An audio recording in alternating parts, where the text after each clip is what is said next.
गत 15 तारिख दिन राजनीतिक हिंसा रे बीजेपी टाणुआ युवनेता दिलीप पाहान को अकाल वियोग रे बीजेपी नेता माने और कर्मी स्वर्गत दिलीप को घर सम्मुख आयोजित द्वादश श्रद्धांजलि सभारे बीजेपी नेता पूर्णचंद्र सेठी जोगदे अमर आत्मार सद्गति कामना करने सह हिंसा त्याग करी धैर्य धरिबा पई परामर्श देथिले। बीजेपी नेत्री अनिता सुबदर्शिनी पट्टनायक जोगदे राजनीति और गणतंत्र रे हिंसार स्थान नहीं, दिलीप परिवार को न्याय मिलू और दिलीप बीजेपी परिवार सदस्य तांकर सुख दुखरे रहिबो बोली प्रकाश करथिले। राज्य बीजेपी ओबीसी मोर्चार राज्य सभापति सुरत विश्वाल जोगदे स्वर्गत दिलीप भाजपार जड़े सक्रिय कर्मकर्ता से राजनीतिक हिंसार शिकार होई मृत्युवरण करिसेंती। आमे हिंसारे आईन को हाथ को नेबु नाही, एई अहंकार गर्व रहिबो नाही, समय सबु सजाड़ी देबो बोली प्रकाश करथिले। अन्यमानक मध्यरे राज्य बीजेपी संपादिका कस्तूरी मिश्र, घुमुसर जिला संपादक अनिल पंडा, आसिका संसदीय संयोजक यज्ञ नारायण दास, खलिकोट निर्वाचन मंडली संयोजक शंकर प्रसाद नाहक और पूर्वतन सरपंच मनोज प्रधान, पूर्वतन समिति सभ्य सकलेश्वर दास, पद्मचरण सुबुधी, मंडल सभापति मिट्टू स्वाई, युव मोर्चा जिला सभापति जगन्नाथ भूया समेत बहु कर्मी और कर्मकर्ता जोगदे अंश ग्रहण करथिले। किंतु दिलीप तो आरपारी को चली गले, हेले तांकर छोट पुओटा की भूल करथिला भगवान ताहाटू ता बापा को अलगा करथिले।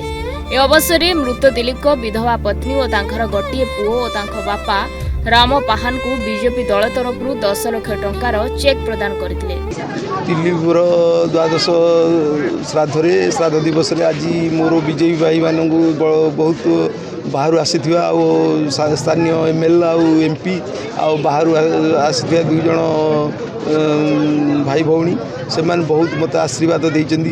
मु दल कहते आम जमी चेष्टा करी सांत्वनामूलक रहीकि तुम्हें चेष्टा कर, आम चेष्टा करूँ आसामी की न्याय मिल आसामी की धरिकी आपको न्याय देवाई आम चेष्टा कर।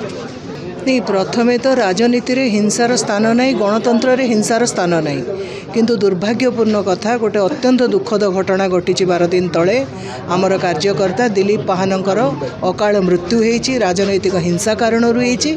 तेणु निश्चिंत भाव में प्रथमे तो अमर आत्मार सद्गति कामना करुछु, परिवार को गभीर समवेदना जनाऊछु। राजनीति को यही जो हिंसा होईची आको आमे दृढ़ शब्द रे निंदा मध्य करुछु। तेणु निश्चिंत भाव में न्यायर लड़ई हम, तेणु पुलिस न्याय दब, दोषी को दंड मिलू। ये जो परिवार आज तांकर एड़ बड़ क्षति होईची, क्षति अपूरणीय, किंतु भारतीय जनता पार्टी तरफ आम आज सहित उपस्थित अच्छु। परिवार को जनइबा को चाहूँ जे सबु सुख दुखरे आम सांगे अच्छु और सर्वशेष महाप्रभु जगन्नाथ तांको पाद तले दिलीप भाई आत्मा को स्थान दियंतु। भारतीय जनता पार्टी गोटे सक्रिय कार्यकर्ता जड़े दिलीप पाहान राजनीतिक आक्रोशर शिकार होई अकाल मृत्यु वरण करछंती एवं से भारतीय जनता पार्टी परिवार संपूर्ण मर्माहत, अंचलवासी परिवार वर्ग स्वाभाविक भाव में दुखित। आज द्वादश दिवस आम ये संकल्प नेलु आम प्रतिक्रियाशील हो आईन के हाथ को नबानी, धैर्यर सहित परिस्थिति को मुकाबला करवा। यही समय रहिबो नाही, ये अहंकार गर्व भी रहिबो नाही।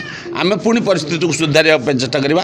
तांकर आत्मा प्रति गभीर श्रद्धांजलि जनइलु एवं दल तरफ जो वार्ता थिला जी जहाँ वार्ता था परिवार वर्ग को सहानुभूति श्रद्धांजलि एवं ये सब कथा जनईकि आम बर्तमान विदाय नौ। फुलटी प्रस्फुटित होगा पूर्वर कड़ी थी से झड़गला, अकाल तार वियोग घटला। सी आमर भारतीय जनता पार्टीर एक सक्रिय सभ्य एवं भारतीय जनता पार्टी पाई से निश्चित भाव आज बलिदान देइचंती। आज आम एठी रुंड होइचु तांकर अमर आत्मार सद्गति निमंते तथा तांको परिवार को स्नेह सहानुभूति एवं धैर्य देवा निमंते एटारे शह शह भारतीय जनता पार्टीर कर्मी मौजूद अछंती। खलिकोटरू लक्ष्मीकांत महापात्रଙ୍କ रिपोर्ट न्यूज 8 ओडिया।